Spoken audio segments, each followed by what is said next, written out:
예, 안녕하십니까. 오늘은 이제 마지막 시간 아니죠. 이미 시간 끝났고, 기출문제에 대해서 풀이를 하도록 하겠습니다. 저는, 이펙손사에서 자동차 보험 대물 이론과 실무를 강의하고 있는 김석주라고 합니다. 수고 많이 하셨고, 지금 한 2주 벌써 된 것 같은데요. 일단은 좀 푹 쉬시고, 한번 이제 점검해 보시는 그런 시간을 가졌으면 좋겠는데, 아마 이 시간을 들으시는 분들이 2차 시험에 합격 정도 하신 분들은 특별히 보실 필요 없을 것 같고, 좀 잘 못 보셨다는 분이나 내년에 준비하신 분들이 참고 자료로 그렇게 활용하셨으면 좋겠습니다. 총 7문제 나왔는데요. 제가 지난번에 총평에도 말씀드렸지만 이번 시험은 참 평이했습니다. 평이했고 계산 문제가 하나도 없었습니다. 약관 개정된 부분도 7번 문제 하나 나왔고요. 10점짜리로. 그래서 다들 이제 개인에 따라 차이가 있겠지만 평이했다 이렇게 보시면 될 것 같고요. 계산 문제가 없다 보니까 아무래도 약술이라든지 이런 쪽에 그런 문제가 좀 많이 나왔다라고 말씀드리고 싶습니다. 1번 문제 먼저 보시게 되면 자기 차량 손해 보통 약관과 차량 단독사고 보장 특별약관에 보상하지 아니하는 손해에서 말하는 사고를 각각 기술하고 침수사고, 요즘 침수 많았잖아요. 침수사고에 대한 정의와 사고 유형별 조사 요령 및 보상 처리 절차를 서술하시오. 20점짜리 문제입니다. 그래서 그때 저희가 아마 게시한 걸로 알고 있는데 안심문제 풀이에서 풀었던 문제고 파이널 리뷰에서도 풀었던 그런 부분이었습니다. 그래서 그때는 이제 침수하고 풍수까지 했는데 풍수는 안 나왔고 침수 쪽만 나왔고요. 하나 이제 더 붙은 게 자기 차량 손해가 지금 두 가지잖아요. 자기 차량 손해하고 차량 단독사고 보장 특별 약관 이렇게 두 가지가 있는데 차량 사고는 알다시피 딱 두 가지죠. 차대차 사고하고 도난.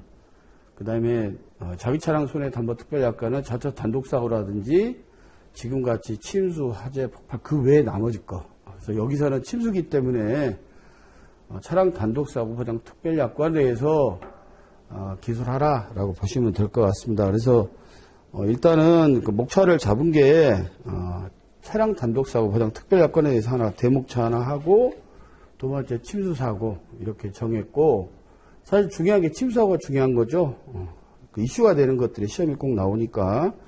그다음에 차량 단독사고 보장 특별약관에서는 이제 보상하지 아니하는 손해하고 보상하는 손해하고. 그러니까 보상하는 손해하고 보상하는 사고에 대해서 논했고, 침수사고는 그 질문에서 어쨌든 침수사고에 대한 정의, 사고 유형별 조사 요령, 보상 처리 절차 그렇게 질문했기 때문에 정의와 침수사고의 유형, 그 다음에 조사 요령 및 보상 처리 절차 이렇게 해서 한번 구성을 해서 20점짜리로 구성을 해봤습니다. 한번 보시겠습니다. 자기 차량 손해 보통 약관과 왜 안 움직이지? 차량 단독사고 보장 특별 이거 질문 아까 했으니까 넘어가도록 할게요.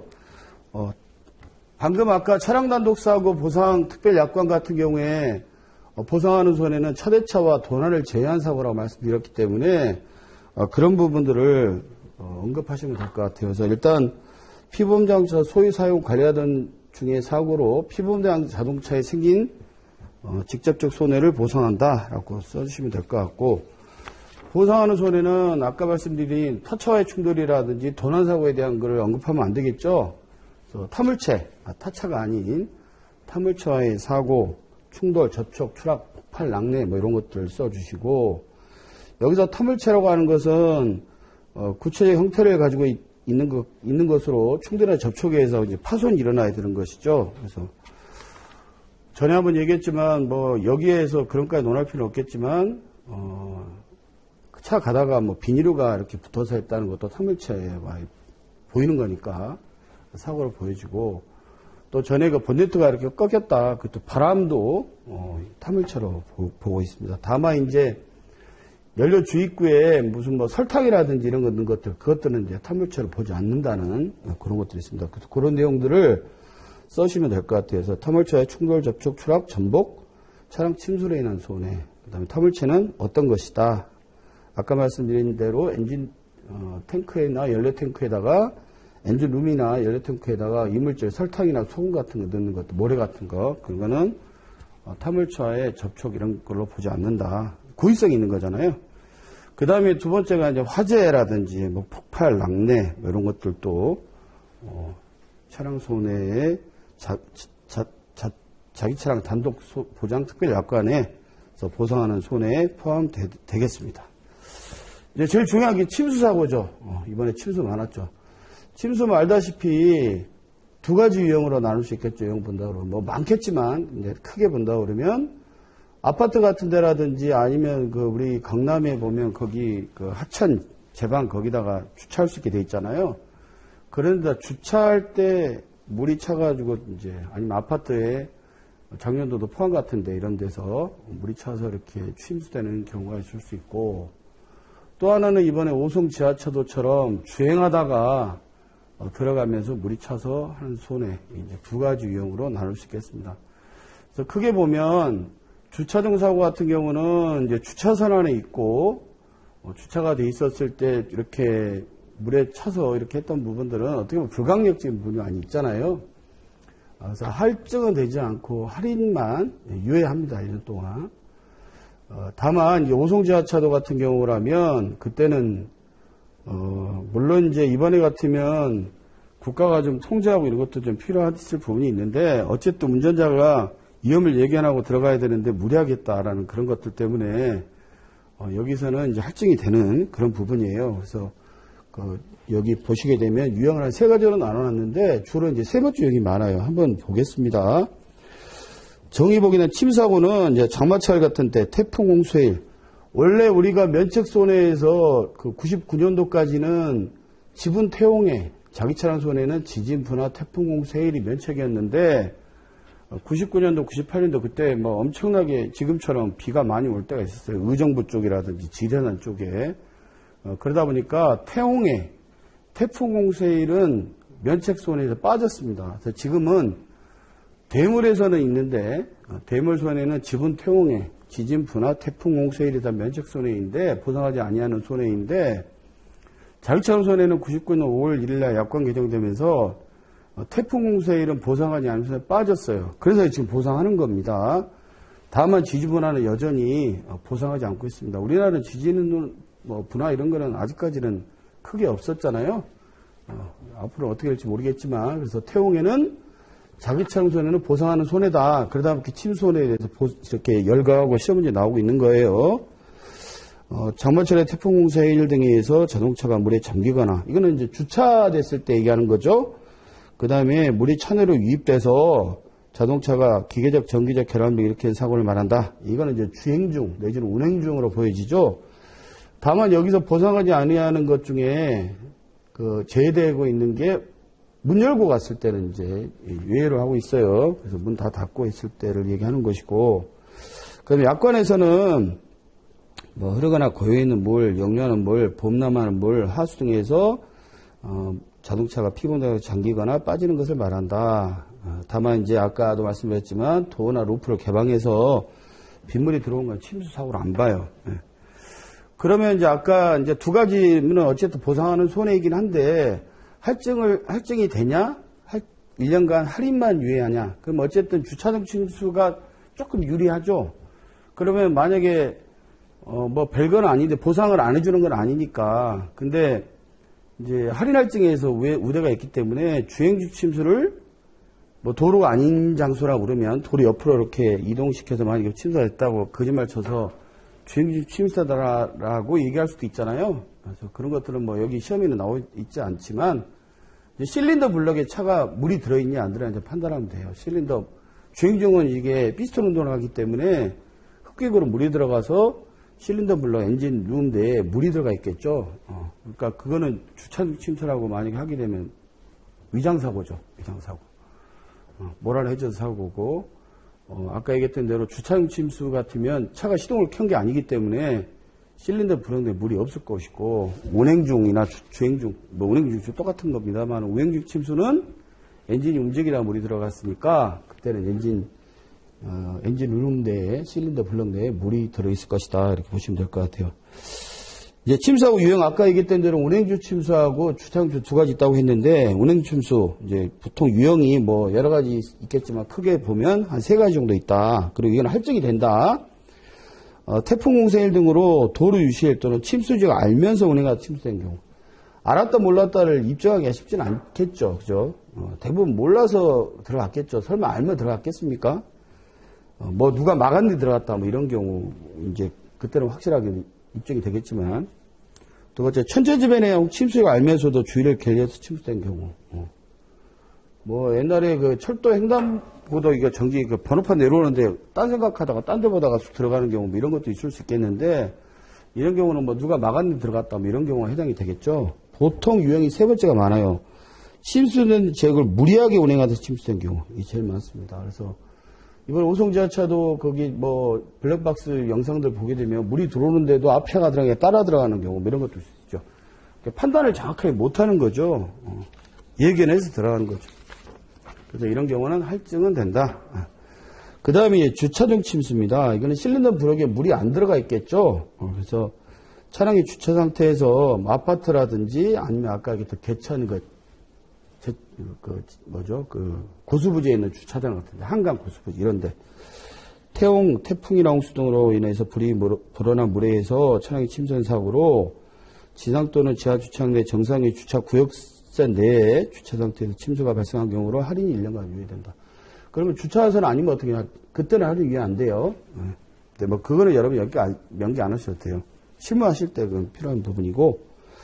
그러면 이제 조사 요령 및 보상 처리 절차에 대해서 쓰라고 했기 때문에 이제 조사 요령 및 보상 처리 절차를 나열한다 그러면 아까 얘기했던 대로 침수된 차 사실 이제 건져놓고 나면 말짱해요. 근데 요즘 차들은 전기 배선이 많잖아요. 기계적 장치도 그렇지만 전기적 장치가 많잖아요. 전기적 장치는 물에 닿으면 우리 핸드폰 물에 들어가면 거의 회복하기 쉽지 않은 것처럼 자동차도 회복하기가 쉽지가 않습니다. 그래서 말려서 쓴다 하더라도 고장이 금방 날 수 있고 하기 때문에 이런 것들은 특히 바닷물에 빠졌다는 짠물이 들어가니까 이제 부식도 될 수 있고 잘 봐서 사야 됩니다. 그래서 중고차 시장에 좀 싸게 나왔다 그런 것들은 좀 의심을 해볼 필요가 있습니다. 그래서 그런 내용들을 좀 써주시면 될 것 같아요. 그래서 침수하고는 전기장치, 엔진 미션 등 실내장치의 우선으로 대부분 교환 작업을 해야 되기 때문에 수리비용이 고액이다. 또 수리 하자 가능성도 많다. 중고차 시가 나왔을 때. 그래서 이건 뭐 전선 분선 처리해야 된다. 그 내용 쓰고. 조사 항목은 이제 침수 환경이 어떤 데냐. 그 다음에 침수 전에 어땠냐. 미리 뭐 다 이렇게 대피 명령하고 있을 수도 있잖아요. 물론 뭐 그때 차만 놔두고 어디 딴 데 있어서 뭐 불강력을 뺄 수는 없었겠지만 침수에 어떻게 하게 됐냐. 차를 빼러 가려고 그랬는데 뭐 이미 제방이 무너져서 못 갔다든지 경과 시간이 어떻게 되느냐 이런 것들 확인해 볼 필요가 있겠고 그 다음에 이제 사실 침수할 때 이제 제일 중요한 것들 중에 하나가 이제 구상 검토죠. 관리 주체에 대해서. 그러니까 모르겠어요. 오송 지하차도 같은 경우는 그 사실 지방자치 단체에서 사전에 막았어야 되잖아요. 막지 않았기 때문에 그건 아마 차가 이제 떠내려간 차들도 많고 근데 물론 그 안에 다 있을 거라고 판단이 됩니다. 찾았겠지만 거의 전손했겠죠. 보험회사들이 아마 그 관할 자치 주체에다 구상을 하지 않을까, 국배심 청구하지 않을까라는 생각이 듭니다. 그래서 어떤 것들을 검토해야 되겠냐? 도로 배수의 하자로 인한 침수냐? 이번에 같은 경우에 오송지하차들은 도로 시설 배수 하자는 아니고 거기 제방을 그렇게 무너뜨리고 이제 덜 싼 거잖아요. 약간 이 하자 비슷한 거죠. 상승 범람 지역에도 제방시설의 미확충 이것도 뭐 맞는 것 같고 이건 뭐 100% 구상할 수 있죠. 하천부지 같은 경우는 그러니까 이거 오송 거기하고 관계없이 주차 차량에 대한 관리 여부 미리 경고를 했는지 뭐 이런 것들. 아파트 같은 데라 지하 주차장 그때 포항 같은데 건물 지하 주차장이 배수질 하자에 따른 침수인지 사전 방송을 했는지 그때도 뭐 거기 위에 강의 그냥 범람이 됐다고 돼 있는데 뭐 그런 것들에 대한 여부를 좀 따지면 구상한 율이 좀 더 늘어날 수 있겠죠. 이거는 이제 손해상사들이 주로 해야 될 거죠. 차주는 뭐 저하고 관계 없잖아요. 보상은 보험회사에서 해주고 보험회사 하는 거니까. 그러니까 여러분들처럼 이제 지금 실무를 다니고 계신 분이라든지 아니면 이제 합격해서 보험회사에 입사하려고 하시는 분들이 나중에 이제 해야 될 일들이 되겠습니다. 이게 굉장히 중요합니다. 초등조사에서. 예, 이렇게 쓰시면 20점짜리로 충분한 문제 답안이 되지 않을까 싶습니다. 심사하고는 지난번에 강조했기 때문에 충분히 다 쓰셨을 거라고 생각합니다. 2번 보험사고 차량수비 견적서 작성 및 처리 등과 관련해서 손해사정사가 숙지해야 할 항목에 대해 설명하시고, 그 손해사정사니까 보험회사 내지는 보험회사 직원, 네, 이렇게 보시면 돼요. 이거는 문제가 4문제로 나와 있어서 3번 4번은 그 확실하게 강조를 했던 부분이고, 2번도 이거는 이제 실무 기본 이론에서는 했는데 문제에서는 사실 강조를 안 했던 부분이었습니다. 1번은 이제 요렇게 똑같지는 않지만 어쨌든 판금 작업, 교환하고 판금 작업 구분할 때 했던 부분인데, 어쨌든 잘 여러분들이 읽고 이렇게 쓰시면, 그러니까 백지만 내지 않고 어떤 형태로 쓰셨다 그러면 점수를 좀 받지 않았을까 싶습니다. 3번, 4번은 이제 우리 기존에 했던 풀이했던 문제 있었고요. 그래서 거기 외에다가 기출문제하고 모의고사 이런 것도 있었다는 내용 들어가 있고 한번 보시면 될 것 같고요. 1번. 이제 사고 차량 관찰 내용, 그러면 결국은 파손된 다음에 얘기하겠죠? 차가 파손이 됐어. 들어왔어. 그럼 제일 먼저 뭘부터 봐요? 외관부터 보겠죠. 차 외관. 외관이 어디가 망가졌지? 사진도 찍고 하잖아요. 그 다음에 내부 봐야 되겠죠. 내부, 본네트도 열어보고, 문도 열어보고, 내부가 어떻게 파손됐는지, 다시방이 어떻게 되어 있는지, 엔진 룸 안에는 어떻게 망가졌는지, 이런 것들. 그래서 내판 골격을 관찰할 것입니다. 그 다음에 힐하우스 같은 데는 정면 충돌했다 하더라도 이게 파급 손상이 또 있잖아요. 그런 것들. 필러 같은 데 꺾였는지, 거기까지 밀려서, 이런 것들. 문짝이 열리는지 안 열리는지. 파급 손상이죠. 그런 것도 확인하고. 그 다음에 이제 이게 구조적 측면에서 이게 꺾인 거 아니야? 이런 것들 관찰하고. 그 다음에는 이제 눈으로 봤으니까 계측기에서 관찰하는 것이죠. 계측기는 이제 어차피 우리가 정비가 있는 게 아니잖아요. 정비공장에다 해서 이거 어디 했습니까? 이제 정비공장에서도 얘기를 해요. 이쪽 안 망가졌어. 내가 보기엔 눈으로 안 망가졌어. 망가졌대. 어떻게 망가졌어요? 자기들 계측기로 확인시켜주고 이렇게 하는 부분들. 그래서 나중에 마지막에는 이제 그럼 손상 형태에서 어떻게 파악되는지, 직접 손상은 뭔지, 파급 손상은 뭔지. 이거는 그냥 여러분들이 그동안 수업 듣고 그냥 생각해서 이렇게 써도 5개 이렇게 다 쓸 수는 없겠지만 쓸 수 있을 거예요. 외부, 내부, 구조적 측면, 육안으로 봐서 계측기로 보는 거, 그 다음에 마지막에는 이제 구조적 손상 형태에 따라서 어떻게 하느냐. 4개 쓰시면 이제 이게 한 점이 얼마야? 20점이니까 5점이니까 이제 4점 만든 거죠. 하나 1점씩 있죠. 이렇게 보면 될 것 같습니다. 그러니까 우리 구조학 같은 경우는 잘 모르신 문제가 나와도 100점 내지 마시고, 또 여러분들이 평소 했던 그런 상식선으로도 100개만 쓰셔도 어쨌든 점수 100점을 받을 수 있다. 이렇게 말씀드리고요.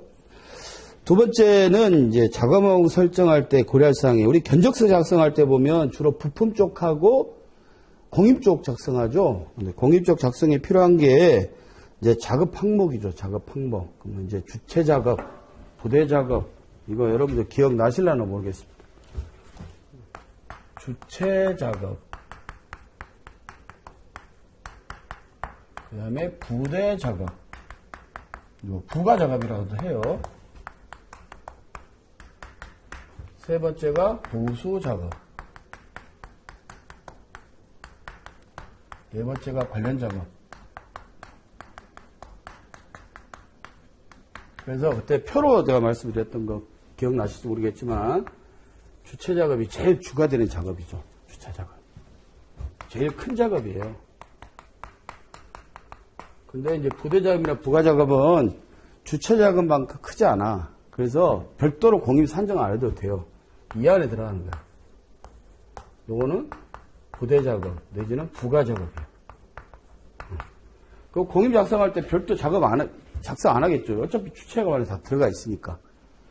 하지만 부수 작업은 조금 커. 그래도 이게 주체 작업이면 주체 작업만큼은 아니어도 부대 작업만큼 작진 않아. 좀 더 커. 이건 별도로 공임 산정을 해야 돼. 이게 부수 작업. 관련 작업은 주체 작업이랑 겹쳐있는 이게 관련 작업이에요. 여기. 따라서 A하고 B다 그러면 이 둘 다 주체 작업이야. 그러면 주체 작업 그냥 수한식으로 하면 A 플러스 B에서 C, 이게 C다. C다 그러면 C가 두 번 들어가잖아요. C를 한번 빼주는 거지. C. 예. 여러분 이 관련 작업에 대한 요 공이 나오겠죠? 그래서 요 내용을 말로 풀어 쓰시면 돼요. 이렇게 이제 하셨나 모르겠지만 주체 작업, 차량을 구성하는 주요 부품에 대한 작업과 이것은 이제 부대 작업, 요런 부분들, 또는 관련 작업들이 작업이 소규모죠. 포함하는 작업으로서 반드시 공임의 계산, 이거 반드시 공임에 들어가는 거죠. 이것도 반드시 공임에 들어가야죠. 관련 작업은 둘 중에 하나 빼줘야 되는 것이고, 다만 부대 작업은 공임이 안 들어가겠죠. 그 내용 써주시면 돼요. 그래서 뭐 후렴치 휀더에 탈착이나 교환하는 것들, 뭐 이런 것들 이거 하는 겁니다. 이런 거는 이제 그냥 주체 작업이 들어가는 거죠. 프론트 핸더 망가지면 휀더 탈착하고 교환해야 되잖아. 그 다음에 부가 작업이라도 하고 부대 작업. 아까 뭐라고 그랬어요? 주체 작업 안에 들어가는 소규모 작업이죠. 공임이 계산 안 되죠. 작업량이 비교적 적고 주체 작업 범위 내에 포함되는 걸 말한다. 별도의 작업 활동을 설정해서 단독으로 공임을 계산한 산정하지 않아요. 어떤 거냐? 예를 들어서 프론트 핸더에 부착된 휠 가드 같은 거 어차피 뜯어야 되잖아. 그런 것들은 별도로 공임 산정 안 해요. 머드 가드 같은 거, 몰딩 같은 거, 뭐 이런 것들. 여기 얘까지는 안 들어도 돼요. 여러분들 시험 다 봤으실 때 지금 방금 그런 것들만 써주시면 되지 않을까 싶습니다. 부수 작업, 이거는 아까 부대 작업, 부가 작업은 큰 작업이에요. 주체 작업만큼은 아니어도 따라서 별도로 공임 산정을 해야 돼요. 그래서 주체 작업을 수행하는 데 필요한 비교적 작업량이 큰 다른 작업이다. 별도의 작업 항목을 설정해서 공임을 계산한다. 예를 들면 뒤 핸들을 교환하는데 뒤 유리라든지 뒷좌석 같은 경우는 어차피 뒤 핸들 때문에 뜯는 거지만 그거는 비용이 좀 들어가죠. 좀 크죠. 그건 별도 계산을 해줘야 된다. 이게. 관련 작업은 두 개의 주체 작업이 끼어 있는 거죠. 두 개 이상의 주요 부품을 교환하는 복합 주체 작업의 경우와 관련해서 중복되어 작업 관련해서 생략되는 부분. 그래서 A 플러스 B만 C 한다는 얘기예요. 이 부분에 대한 공임은 작업 시간이 생략될 만큼 감소한다. 뭐 프론트 패널과 한쪽 휠하우스, 그 다음에 사이드 멤버가 동시에 탈착하는 경우에 중복되죠. 그런 부분은 빼준다라는 겁니다. 얘까지는 모르더라도 여러 지금 표로만 여러분들이 기억해도 그냥 말로 쓸 수 있었을 거라 생각되는데 좀 어렵게 느껴지지 않았을까 이런 생각이 들어요. 왜냐하면 관련 작업에 대해서 나왔기 때문에 그냥 공유로 나왔다면 뭔가 이렇게 쓰실 수 있을 것 같은데 그런 쪽으로 쓰셨으면 되지 않았을까 싶고요. 도장병 산정 시 확인해야 할 사항. 도장병에 산정할 때는 주로 들어간 게 뭐예요? 이제 도장 요금에 뭐 정의라고 보통 그때 얘기했죠. 뭐 작업 시간 관련돼서. 근데 여기서는 이제 재료비까지 포함했어요. 재료비, 공임, 그다음에 이제 가열 건조비. 그러면 이제 공임 안에 들어가는 것들이 이제 그 할증료 이런 거 들어가죠. 그래서 전에 이제 이런 거 도장 갖고 한 2번 정도 했던 걸로 기억하고 있습니다. 그래서 재료비 같은 경우는 이제 주재료와 부재료로 하고 있는데 보통 다이당 가격을 곱해서 산출한다. 뭐 이런 것들.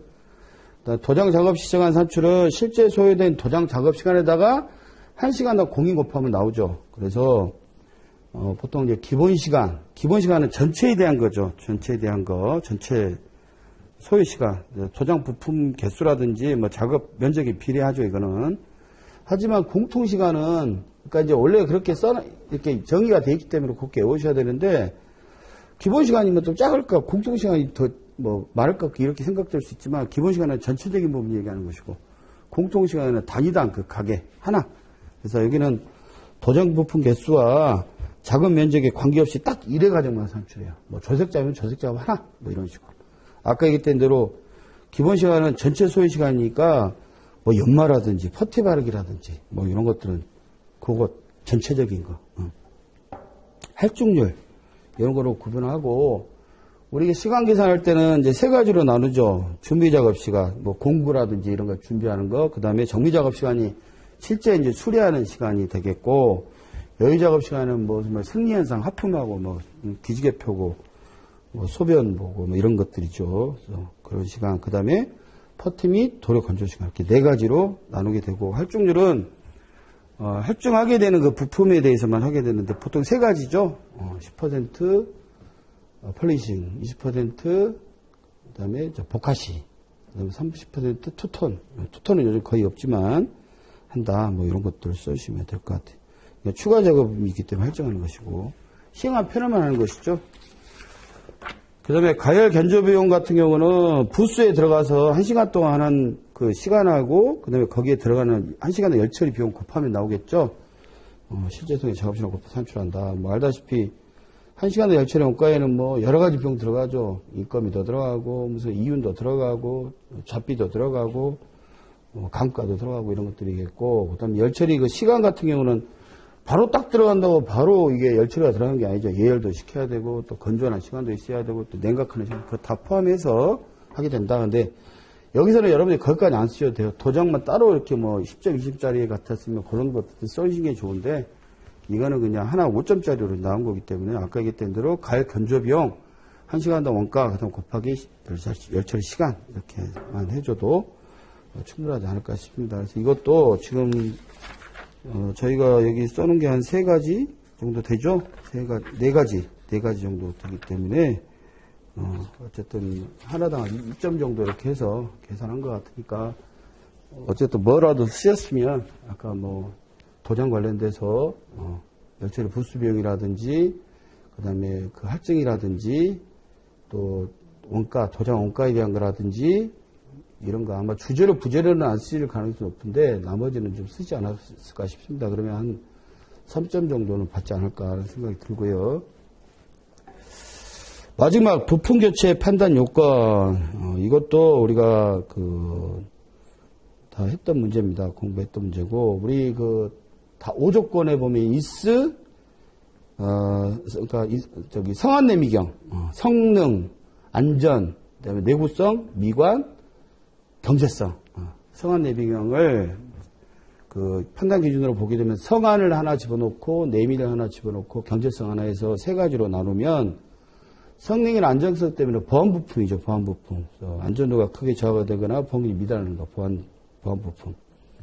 그 다음에 내구성이나 미관 같은 경우는 이제 기술적인 판단 부분. 이건 갈아야 돼. 안 갈면 미관도 안 좋고 내구성이 떨어져. 그래서 수리가 곤란하거나 판급 용접 등으로 안 돼. 그래서 이럴 때는 이제 교환을 인정해야 되는 것이고, 그 다음에 경제성.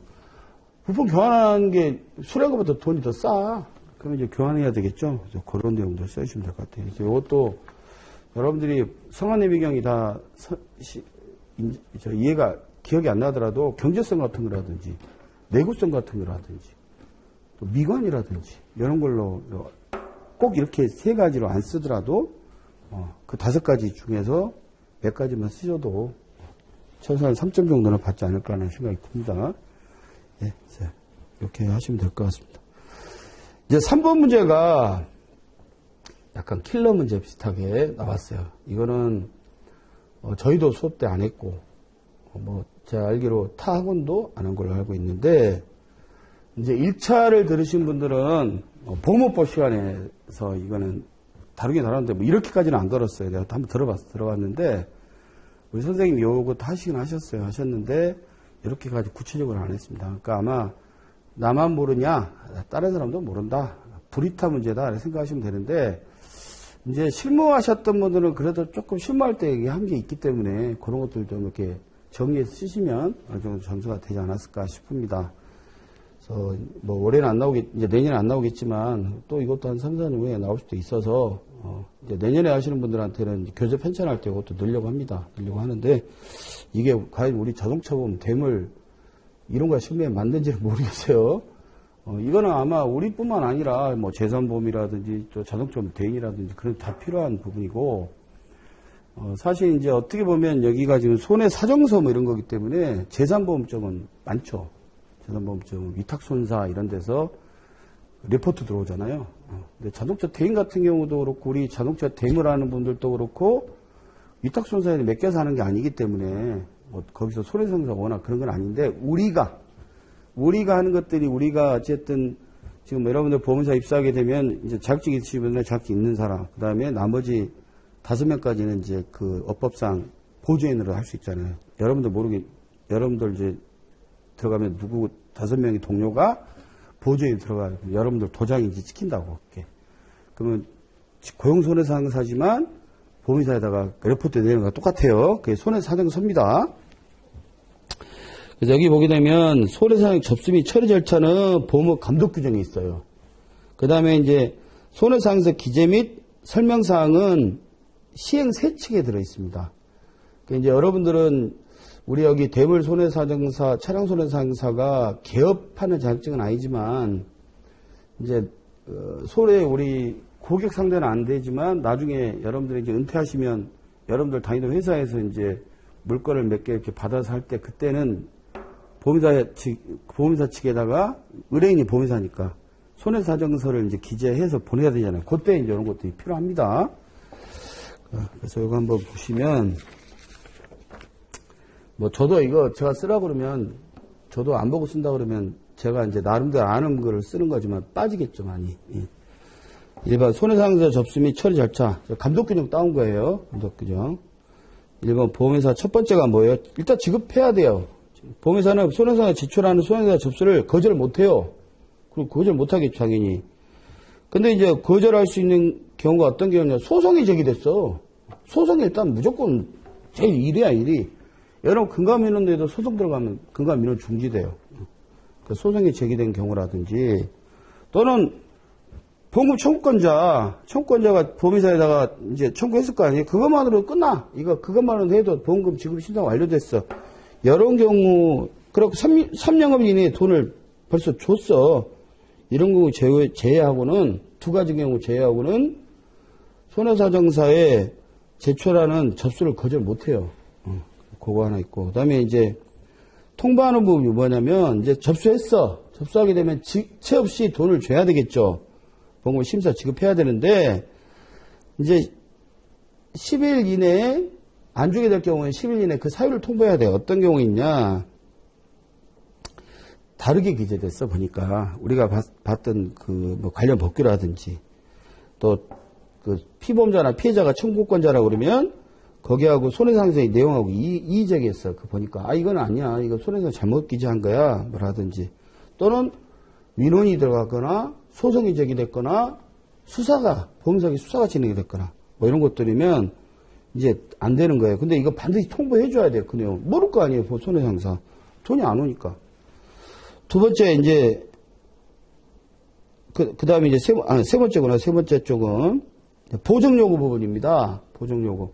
보험회사가 이게 안 맞아 내가 보기에 그러면 손해상사한테 접수서 받고 나서 이거는 우리하고 의견이 다르기 때문에 우리가 파악한 바와 다르기 때문에 맞는지 내지는 확인해서 보정해 주세요 라고 하는 게 보정요구예요. 보정요구. 그게 이제 세 번째 문제인데 10일 이내에 이제 보정요구를 하면 손해상사 접수일로부터 10일 이내에 보정요구를 해야 돼. 서면으로. 누구한테? 손해상사에게. 근데 여러분들 지금 차량손사는 이런 거 있지도 않아. 그냥 직원이잖아요. 벌써 팀장이랑 다 끝났어. 그러니까 이 차량 손사하신 분들 이번에 되게 어려웠을 것이다. 라는 생각이 듭니다. 재산보험한 사람들, 신체손사 부분들 같으면 이런 것들이 필요하죠. 보상직원으로 있을 때, 내지는 내가 독립손해상 있을 때 반대된 개념이잖아요. 차량손사는 뭐 보정료 이런 거 없어요. 어차피 실무에서 팀장이랑 다 해서 하는 건데 뭐. 근데 하여튼 이론은 그렇다. 그러면 이제 보정요구에 대해서 이제 답변을 해야 되잖아. 손해상사가 또는 보험금 청구권자는 지체 없이 그 보험회사의 요구에 대해서 보정하거나 아니면 정당하다 이거는 의견과 근거를 자세히 보험회사 서면으로 또 지출해야 되고. 근데 그럼 보정요구를 자꾸 계속하다 보면 독립손사로 하는 특히 독립손사가 많아요. 우리 차량은 좀 드물지. 독립손사가 소비자 상대는 독립손사가 없으니까. 그러면 계속 보정요구하면 해먹을 수가 없잖아요. 그래서 똑같은 사안으로 동일한 사안으로 보존기고 못하게 돼 있어요. 그게 아니고 다른 뭐가 있으면 할 수 있어요. 이게 왜 나와 있냐면요, 여러분. 손해상사는 합의적 주권이 없잖아요. 일반 변호사는 합의적 주권이 있잖아. 그러니까 주로 이제 사무장들이 많이 하겠지만 얼마 청구했으면 얼마 합시다 이게 되는데 손해상사는 합의적 주권이 없어요. 그렇게 하면 변호사 비판이 걸려요. 따라서 과실은 몇 프로예요. 뭐 이제 대인 같으면 장애는 몇 프로예요. 소득을 어떻게 이런 거 갖고 하는 거예요.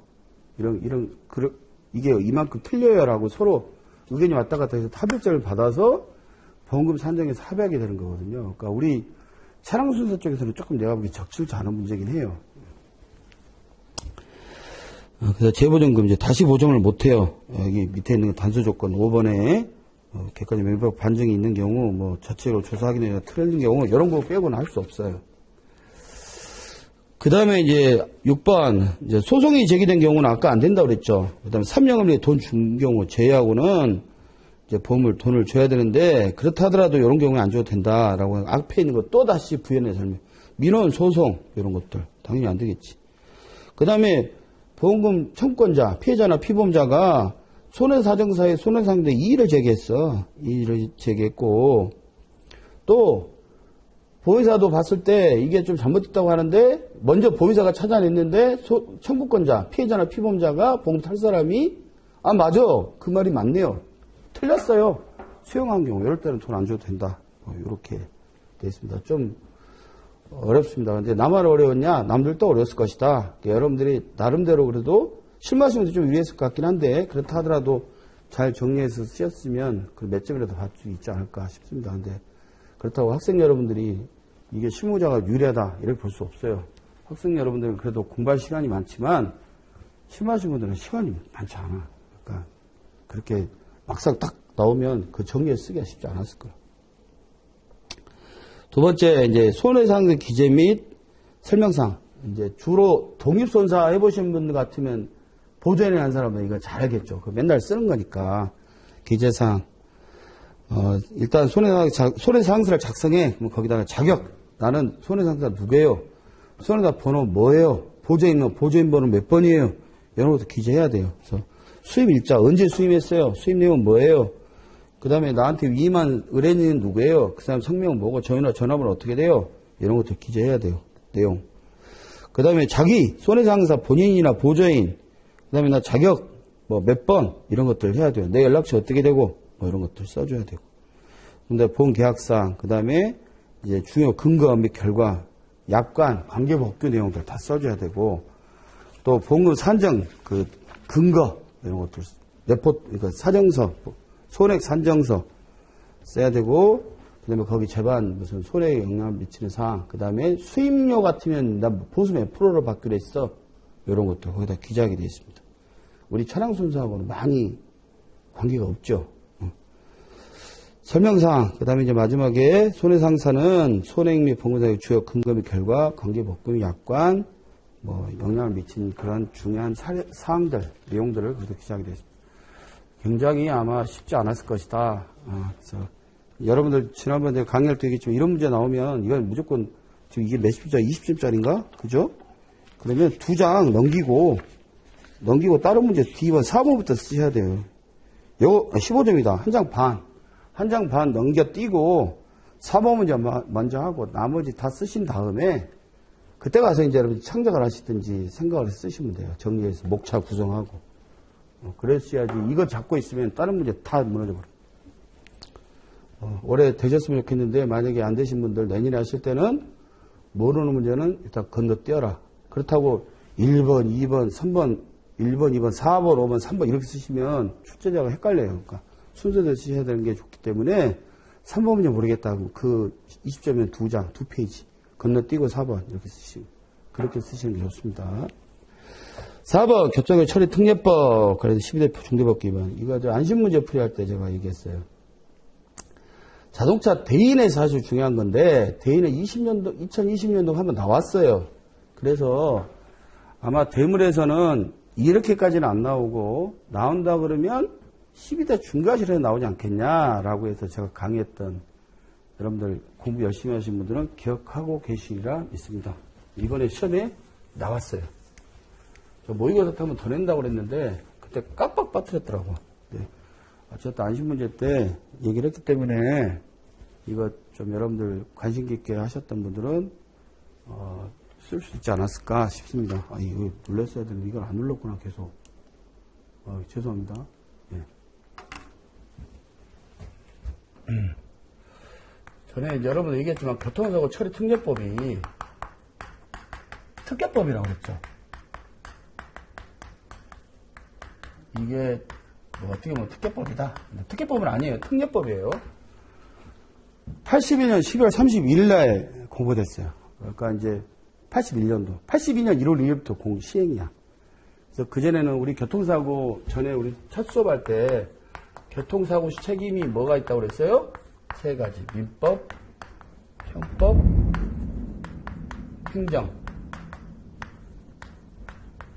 행정은 뭐 이거는 과태료니까 이건 뭐 그렇다 치고 별 크게 부담 안 되고.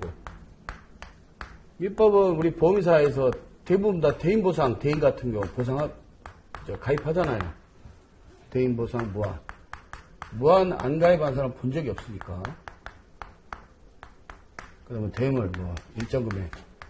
요즘 한 10억까지 돼요. 대물 많이 드는 게 좋습니다. 요즘 외제차들이 많아서 보험료 많이 비싸지 않아요. 해봐요. 근데 이 형법이 문제야, 이제 형법.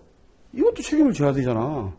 근데 왜 우리가 운전할 때, 나 이 사고 내면 형사상 책임져서 깜빡할 수 있을 것 같은데 어떻게, 불안해서 어떡하지? 이러면서 운전하는 한 명도 없잖아요. 왜? 요것 때문에. 철특례부터. 보험회사는 민사상 손해배상 책임만 지는 거지, 형사상 책임은 보험회사 책임 안 져요. 운전한 놈이 차야 책임져야 돼, 본인이. 근데도 아무 거리낌 없이 한다. 왜? 처리특례법도 그렇다. 여기 나와 있는 것들이 사망, 도주, 중상해, 12대 중과실, 요거 외에는 뭐 법에는 그래요. 검사는 공소를 제기하지 않는다. 못한다. 공소 제기 못하면 형사처벌 안 한다. 형사합의 간주한다. 요것만 가입되어 있으면. 요거 가입되어 있으면 요 사고에, 요 사고는 그러면 처리특례법 혜택을 못 받기 때문에 처벌받는 거죠. 형사처벌. 그렇다 하더라도 중상해는 뭐 우리 여기 수업하고 관계없지만 중상해나 합의하면 처벌 안 받아요. 근데 요 사망, 도주, 12대 중과실 이거는 합의해도 처벌 받아요. 다만 이제 구속 때문에 이제 합의를 하는 것인데 그러다 보니까 채권 양도 통지도 받고 그런 거예요. 뭐 그건 이제 너무 기니까 안 하기로 하고. 그러면 여기서 이제 중요한 것이 사망, 도주, 중상해는 뭐 대인 쪽이니까 우리는 뭘 물어봤어요? 12대 중과실 사고에 물어봤잖아요. 그죠? 특례 예외조항 12대 중대법 위반. 그래서 지난번에 애우라고 얘기했던 게 뭐 얘기했어요? 앞자리 따서 애우라고 그때 얘기했죠? 앞자리 따서 애우라고 해서 그때 여기 뒤에 해놨던 게 신중소각.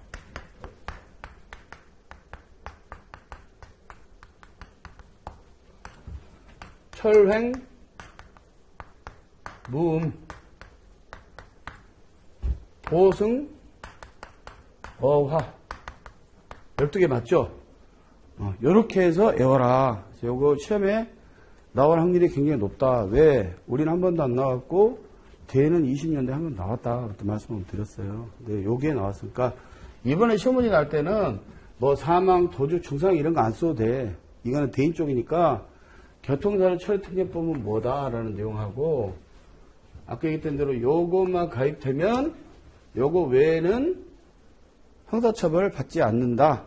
요 내용 쓰고, 10대 중과실 사고는 쓰라고 그랬으니까, 여기서 10대 중과실 사고 물어봤으니까, 뭐다라는 내용만 써주시면 되는 거예요. 이게 몇 점짜리야? 몇 점짜리인가? 15점짜리, 15점짜리. 한 장 반 쓰시면 돼. 그래서, 뭐예요? 신호위반, 지시의무 위반. 경찰관이 가라고 한 거, 이것도 신호위반 되죠. 역주행하는 거, 지시의무 위반 되죠. 그런 것들. 그 다음에 중앙선 침범. 뭐 중앙선 침범 여러분 알다시피 잘 알 거예요. 고속도로에서 횡단하는 것도 중앙선 침범. 유턴하는 것, 후진하는 것, 이런 것들. 근데 뭐 그런까지 안 써도 되면 중앙침범 이런 식으로만 내용만 쓰셔도 어느 정도 돼요. 속도는 속도 위반이 아니라 제한속도 위반이에요. 그러니까 20km를 초과해야 돼. 20km 초과. 20km를 초과하면 교통처리특례법 위반에 해당이 되고 도로교통법상은 10km 초과해요. 여기서는 교통사고처리특례법이라고 써놓고 도로교통법상 11회 중대법 위반에 대해서 물어봤기 때문에 저 내용을 두 개 다 쓰면 더 좋지. 도로교통법 위반에 있어서는 10km를 초과해야 되고 교통사고처리특례법은 20km를 초과해야 된다. 이 정도. 앞지르기 방법 위반. 우리 터널 같은데 이게 실선은 앞지르기 못해요 원래. 터널은 대부분 실선이야. 터널 이렇게 막 왔다 갔다 하죠. 찍히면 이제 날라오는 게 얼마나 날라와? 처리특례법 위반이기 때문에 이거는 한 7, 8만 원짜리 날라올 거야 아마.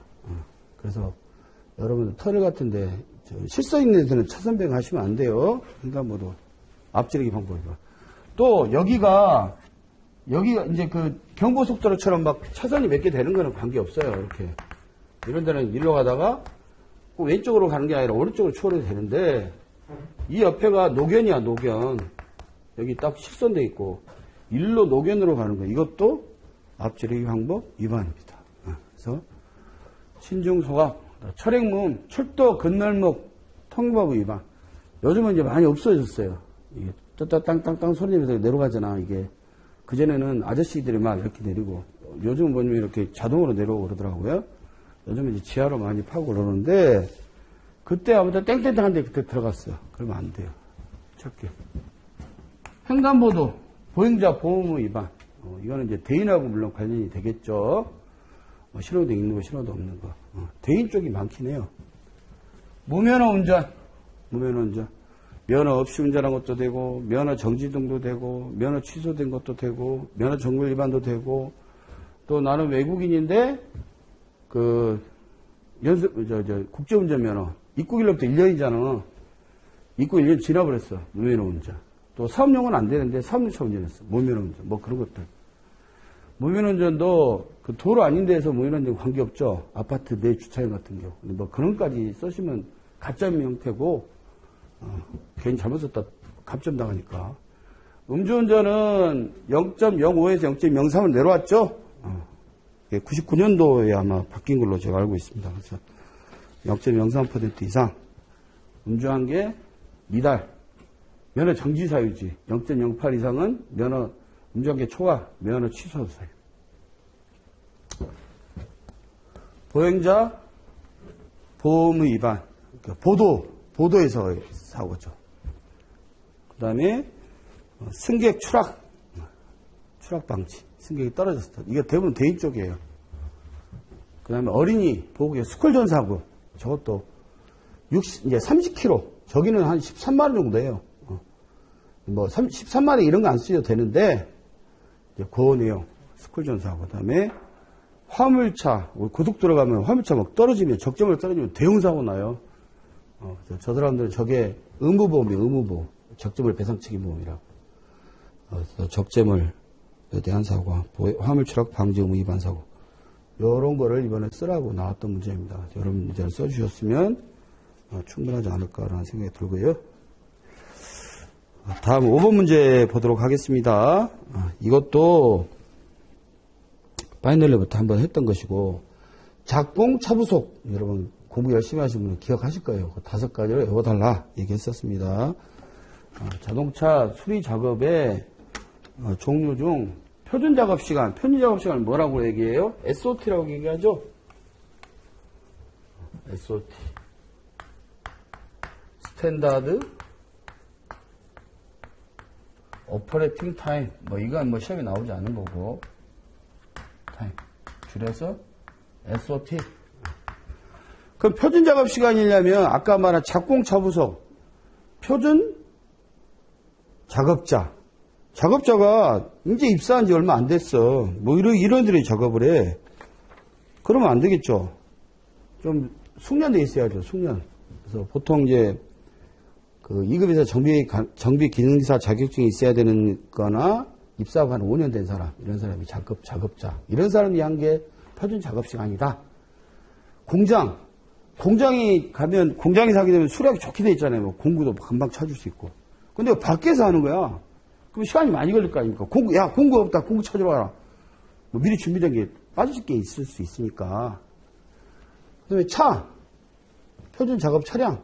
차가 막 엄청 오래돼서 한 10년 넘었어. 그러면 아무래도 수리하는데 시간이 많이 걸리겠죠. 막 하다 보니까 떨어져 버리고. 그죠? 그래서 보통 한 1년, 2년, 뭐 3만 킬로 이내, 뭐 1만에 3만 킬로, 뭐 이런 거.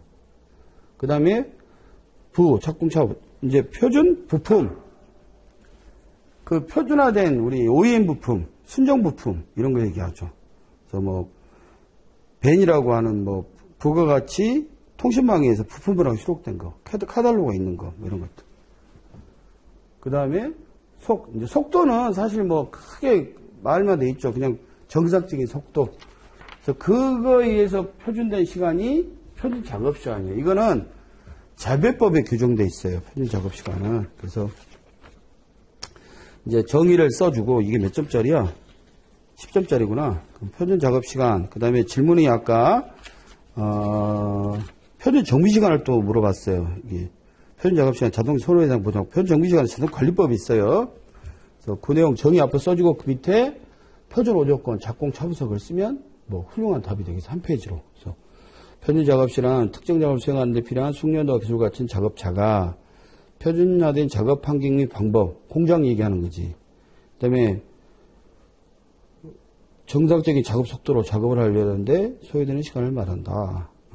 그 다음에 표준 정비 시간, 이거는 이제 관리법에 나와 있어요. 그래서 표준 정비 시간은 직업의 평균 정비 시간으로서 제작사, 사용 원료, 공구, 구조에 따라서 내용과 다를 수 있고, 그래서 이거를 정비 의뢰자 공개하게 있어요. 그래서 정비 공장 가면 붙어 있어요, 옆에. 근데 좀 조그맣게 붙어 있더라고. 그걸 붙이게 돼 있습니다. 그래서 표준 5조건, 작공 차부석 해가지고 아까 얘기했던 거, 표준 작업자, 표준 공장, 표준 차량, 표준 부품, 표준 작업 속도. 요거를 아까 말씀드린 명기하시면 충분한 답안이 되지 않을까 싶습니다.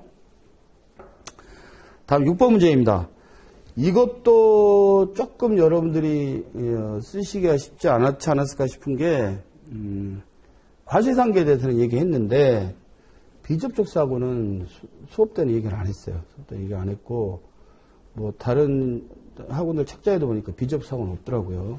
대인 쪽은 있던데. 그래서 요거는 이제 실무하시는 분들은 뭐 이런 사고들이 왕왕 있기 때문에 아마 그런 내용 좀 쓰지 않았을까 싶고 이것도 여러분들이 나름 그냥 생각해서 쓰시면 쓸 수 있는 그런 문제들이에요. 그래서 이게 뭐 또 10점짜리이지 않습니까? 대별 차량 실무상에 과실상계 기본 조건을 기술하고 차대차 비접촉 사고에 대한 설명과 긴급 피난 행위 판단 조건 및 사고 인과관계 성립에 대해서 약수를 하셔. 그래서 이제 제 나름대로는 이제 첫 번째는 이제 과실상계 기본 조건, 그래서 과실상계 의의라든지 과실의, 뭐 이건 둘이 붙여도 되고 하는 이유, 피해자는 어떻고 가해자는 어떻고. 가해자는 엄격한 과실이죠. 피해자는 엄격한 과실은 아니에요. 다만 이제 손해 공평분담 때문에 과실상계를 하는 거예요. 뭐 그런 얘기 써주면 되고. 이제 두 번째가 차대차 비접촉 사고. 비접촉 사고지만 차대차 사고죠. 사실은 이게 뭐 단독 사고는 아니잖아요. 차대 물사고는 아니니까 접촉이 안 됐을 뿐이지. 그래서 정의. 그 다음에 아까 상당 인과관계. 그게 상당 인과관계가 있냐.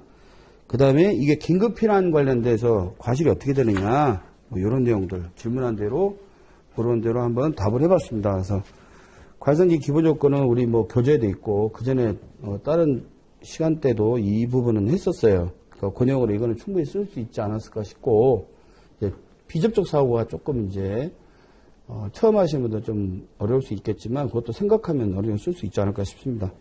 과실상계 불법행위로 인한 거잖아요. 고의나 불법행위인데 고의는 자동차로 담보를 안 하니까 불법행위로 해서 성립이나 거래나 손해 발생할 때 피해자 과실이 있으면 그만큼 참작하는 것이다. 왜 그렇게 하느냐?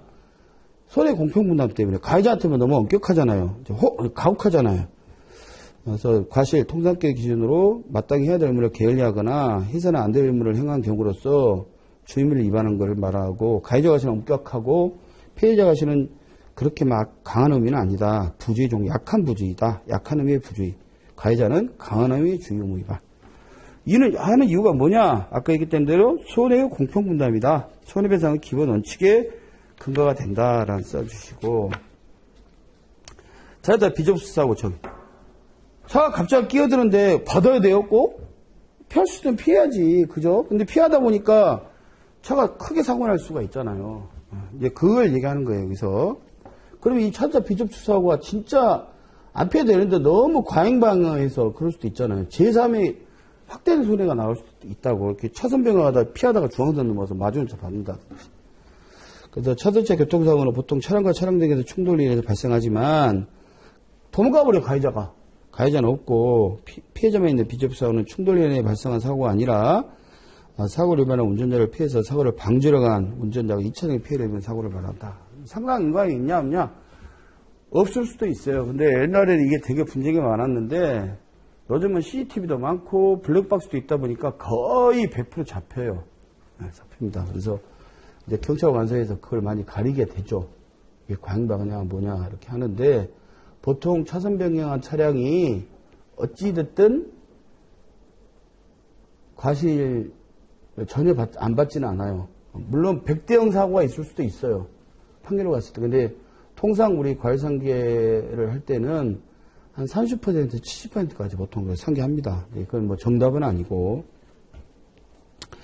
비접사고로 보복운전이나 난폭운전, 졸음운전 등에 의해서 고속도로나 전용도로에서 차선 변경할 때 주로 발생하고 갑자기 끼어들거나 급제동 차량과 접촉이 발생하지 않았는데 긴급히 사고를 피하려는 차량이 전복되거나 중심을 잃는 등의 이유로 사고가 발생하면 이 사고는 가해자의 차선 변경에 의해서 발생한 것이기 때문에 상당히 있다고 봐야 된다. 근데 반드시 입증이 돼야 돼. 입증 안 되면 월요일 내면 쉽지 않아요. 입증하기. 근데 요즘은 CCTV나 블랙박스가 대부분 있다. 긴급피랑 관련은 뭐 피해야지 안 피하면 사고 나죠. 만약에 그 가해차가 주로 트럭 같은 게 안 보여서 그런 경우 많이 있어요. 그 박으면 그냥 대파되잖아요. 사고를 위반한 가해자들은 사고를 위반했다는 것만으로도 문제가 있고 일단 현장에 도주했다 하더라도 도로국에 설치된 CCTV와 블랙박스 등을 통해서 객관적인 자료를 확보할 수 있기 때문에 도주한 운전자에 대해 강력한 처벌을 내릴 수도 있다. 구속사고, 도주사고. 기본적으로 뺑소니로 사람이 다친 경우에는 면허가 취소되고 구속까지 될 수도 있지. 예. 그러나 가해자를 찾아내더라도 이제 피해자 입장에서 봤을 때 입증을 못하면은 그게 안 돼. 찾지도 못할 수도 있지만 찾았다 하더라도 입증을 못해. 블랙박스가 없어. 또 CCTV가 마치 없는 구간이네. 이럴 때는 입증에 문제가 있을 수 있어요. 그래서 가실비율에 대한 분쟁으로 전개될 가능성이 있기 때문에 늘 방운전을 해야 될 필요가 있고 운전자 자신 또한 비접사고를 유발할 수 있기 때문에 방향지시 등이나 전쟁을 하려 잊지 않고 사각지대를 잘 확인하는 등 주의가 필요해서 통상 5인조 경우 가실을 사고 형태에 따라서 작게는 20, 30%, 많게는 7, 80%가 할 수 있다. 이건 뭐 누구나 얘기할 수 있는 거죠. 그래서 시야 사각지대 등이나 무리하게 방지 지시 등 없이 변경한 경우에는 피해자가 사고를 피하다 발생한 사고의 경우에는 가해자한테 100% 가실포가 할 수도 있어요. 그 급차는 주로 이게 판사들이 소액 재판하게 되면 판사가 그런 사고를 당했어. 둘이 내동 7대3, 8대1에서 소송 갔더니 판사가 야 100대0이야 이렇게 하는 경우도 있어요.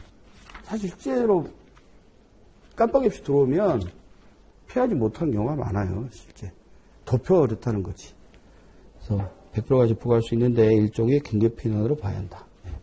이렇게 쓰시면 되지 않을까 싶고요. 마지막 7번 문제가 이번에 약관 개정된 문제 딱 하나 나왔어요. 아까 뭐 소지품이라든지 이런 것들 안 나왔어요. 내년에 또 나오지 않을까. 개정돼도 보통 그게 안 나오면 그 다음에 나옵니다. 다음이나. 이거 삼유형에 대한 사고죠. 이거 모의고사 1번에 첫 번째로 냈던 문제고 여러 번 강조했던 데이기 때문에 다 쓰였을 거라고 생각합니다. 결론은 그겁니다. 삼유형 사고, 삼유형은 소재까지 파손된 거잖아요. 그런 경우라 하더라도 1, 2유형은 여전히 보건수리 하지만 3유형의 경우에는 현재는 보건수리지만 수리 가능하다. 근데 단 어떤 조건? 대체 부품으로. 대체. 품질 인증 부품이죠.